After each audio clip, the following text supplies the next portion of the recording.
जोहार गे पठो को नवा सानताड़ी स्टडी ओटू चैनल रे आपे सागुन दाराम तेहिं आरहो नहा वीडियो तिंग सेटेरना नवा वीडियो दो आपे पे रिक्वेस्ट लिदिया कमेंट सेक्शन रे नवा क्वेश्चन रे वीडियो बनाबे मेता हदिन तहे ओना खातिर नवा वीडियो बनावे आसो नवा वीडियो तलाते सनाम हड़ा गे हेल्प हुई तपेया तले दो क्वेश्चन सन मन माड़ा लेंगे कुकली Santals marriage and customs connected there with Santal सावतारे बापला दो तीना लेकना ओना को बापला को रिया नागाम कथा को तुनखियाते ऑल में तेला मानमी सावतारे जीवन खंडाव को लगी जीवन मित कोड़ा गिद्रा आर मित कुड़ी गिद्रा तकिना सावता अरी तलाते आतो मणे होड़ते पुण्याती मित ककिन गे बापला बो मेता सांताल सावतारे बापला दो याय गोटेन मेना ओना को दो होयो कना जेलेका मित दो सार सागुन से किरिंग बहु बापला बार दो टुंकी दिपिल बापला पे दो और आदेर बापला पोन दो नीर बोलो बापला मोड़े दो इतु सिंदूर बापला तुरुई दो सांखा बापला याय दो किरिंग जवाय बापला से घर दी जवाय चेतार रे ओलेन बापला कोरिया नागाम कथा गे लतार रे गालो छोयना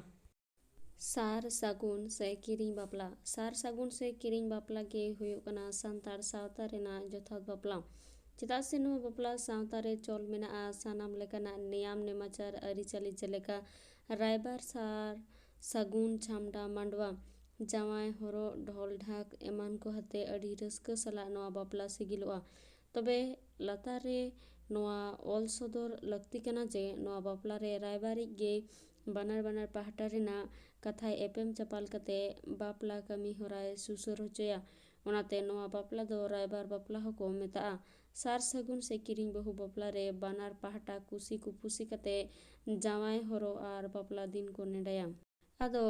बापला बार पे दिन तायम बानार पाहटा छामडा मांडवा को बेनावा मांडवा रेना जोहो मांडवा लतार रे गाड़ा कते पे केचा बेरेल ससांग आदवा चावले दुबी घास तामा पुइसे एमान को उल साकाम रे रेत कते सुतम ते तोल कते उना गाड़ा रे को दोहो कते को तोपाका आर ओना मातकम डर रे बड़ो विधाव कते ओना चितान हासा को लगावा उनकाते मांडवा बेनाव मुचेतोआ नेडा दिन हिलो सिंगड़ बेड़ा बहु कुड़ी आर जावाई कोड़ा किन दो आपन पिन उड़ा रे ससांग को जोकिना ओना तायम आतुरेन जोक माझी डंगवा तिल्ल हपन कुआते दा बापलाय सेनोआ साते ताहेना मिद जोड़ सागुन ठिली चुक रे हुड़ू दुबी घास आदवा चावले सुनुम सिंदूर आर जावाय से बहुआ ससांग तेगा बाव लुगड़ी हको इदिया आर बहु से जावाय रेन एंगात को दो आ सार कपी टंगी एमान हते दा बापलाय को नोते बरियत चला माड़ांग जावाय आपात बोंगा बुरु आर बोंगा तनाव अकान होड़ कुआ nyutum ते हंडी चोडोरा कुआ बहु उड़ा जावाय सेटेल लेन खान पायरा या को पायरा तायम ते जावाय कोड़ा रेन तेयांग जावाय घोड़ा या तायम ते बाना होड़ उल ढवरे रेना दा किन इरची जोंगा आर बहु बकोते जावाय कोड़ा नवा लुगड़ी ते दहड़ हया आर बनार होड़ किरी जोहार जोंगा बापला अखड़ा रे दो बहु कुड़ी मिटांग दौड़ तेको लादे आगुया आदोना अखड़ा रे पे धाव अचूर कते जावाय कोड़ा सिंदूरदान लगी ते सार जोम साकाम रे रेत तहन सिंदूर सिंह बोंगा सखी दोहो कते सिंदूराया होरासिरे साव सावते अखड़ा रे सेटे रकान सानाम होड़ हुरी बोल मेंते को बाकेड़ा एन हिलो दो बहु कुड़ी उड़ा रे जम को आर एने सेरेंग कते दोसार दिन दो विदाय को हतावा विदाय माड़ांग जोक माझी जावाय कोड़ा बुझवाया जे माँ बाबा तेहेन दो कसमा टोटको ले तोलात मिया सेंद्रा रे करकरेम चला जांग जांग दो जोम में जेल जेल दो अगुई में रुआ करे हंसु करे सुक रे दुक रे जुरी जुता बाड़े ताहें को बिन तेहेन दो जांग हो जांग तोरoj एम किरिंग केदा टुंकी दिपिल बापला सावता रेन जहां दोमे को रेंगेज गया सात सापड़ाव कते बापला रेना दाड़े बानु तकवा उनको दो रस्का रमज तलाते बांग को दाड़े ओनाते उनको नोंका को बापला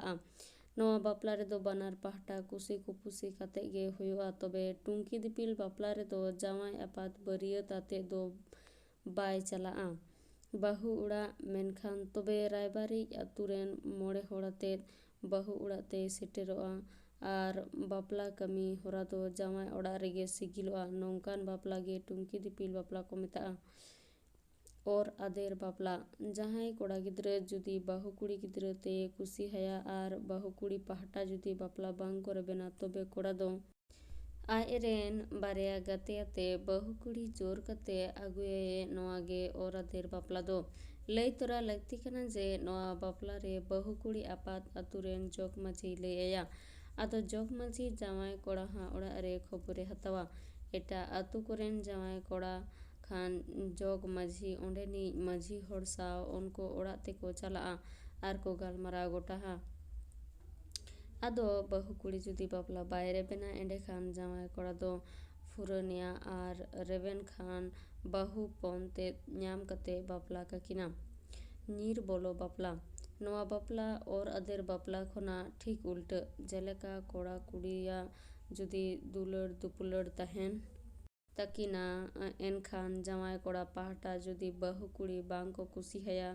तबे खान बाहु कुड़ी जोग माझी ले हया आर ओड़ा दुवर लगित जावाय ओड़ा तेको मोड़े होड़ पांजा सेटेर को चला आर को जिनमो टोकाया एनखान जावाय पाहटा ओड़ा होड़ बाहु कुड़ी अडी गोटांग कोचलन को एमाया एनखान ओना जुदी सहाव किया ताहले खाए ताहे उरी इना आर जुदी बाय सहाव किया तबे ओंडे खोना दौड़ते बाध्योआ आदो ताहे उरी लेनखान आतो मोड़े होड़ साव गालमाराव गोटा कते को बापला काकिना नौकान बापला दो ᱧᱤᱨ बोलो बापला को मेता तबे बापला रेना सानाम खरच जावाय कोड़ा पाहटा एम हुयो तकोआ इतु सिंदूर बापला दो हुयो कना जोर जुलुम कते ᱧᱤᱨ बोलो बापला खोना उल्टा जुदी कोड़ा कुड़िया दुलड़ दुपुलड़ हुई कते जुदी कुड़ी पाहटा बांग को रेबेना एंडे खान कोड़ा हपन फाक ᱧᱟᱢ कते कुड़ी हपना हरासिरे सिंदूरया कथा हुयो कना सान्ताड़ सावता रे जहाय मिटांग कोड़ा जुदी मिटांग कुड़ी सिंदूरया तबे उनी दो उनी रेन बाहु मेनते लेखा तबे ताहे बाय रेबेन लेनखान उनी दो छेडुआ मेनते लेखा गोटाया आर जुदी बानार पाहटा कुसी राजी होय लेनखान दोहड़ा ते सार सागुन बापला लेका छामडा मांडवा कते बापला हुयोआ नोआ बापला गे इतु सिंदूर बापला बन मेता कना सांघा बापला रांडी आर छेडुआ कोआ नौकान बापला होय लेनखान नोआ दो सांघा बापला को मेता कना तबे जावाय पाहटा रांडी छेडुआ एमान चेद डंगवा होड़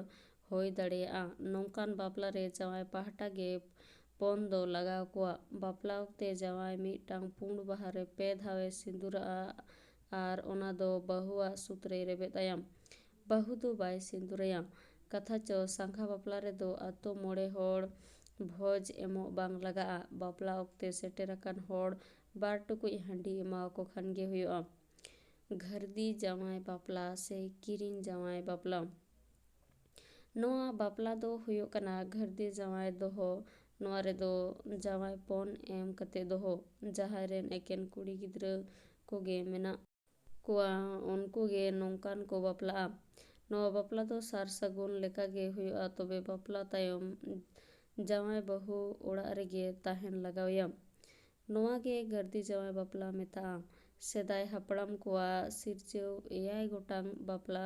सान्ताड़ सावता रेया मिद बेता रे से ऐतिह्य तोरा अगुयेदा जहा खातिर अबो सावता नितो ऑक्तो हो खेरवाल सावता लेकाते उपरुमो कना वीडियो दो नोंडे गे मुचातेना वीडियो मुचा धाबी ñेल लगिद सानाम कोगे साय साय सारहाव जहाय नोआ वीडियो फेसबुक रे पे ñेले तबन उनको दो फेसबुक पेज फॉलो तबन पे और जहाय नोआ वीडियो यूट्यूब रे पे ñेले तबन उनको दो वीडियो जुदी पे कुसियागान खान जास्ती खन जास्ती लाइक शेयर और चैनल दो सब्सक्राइब तबन पे।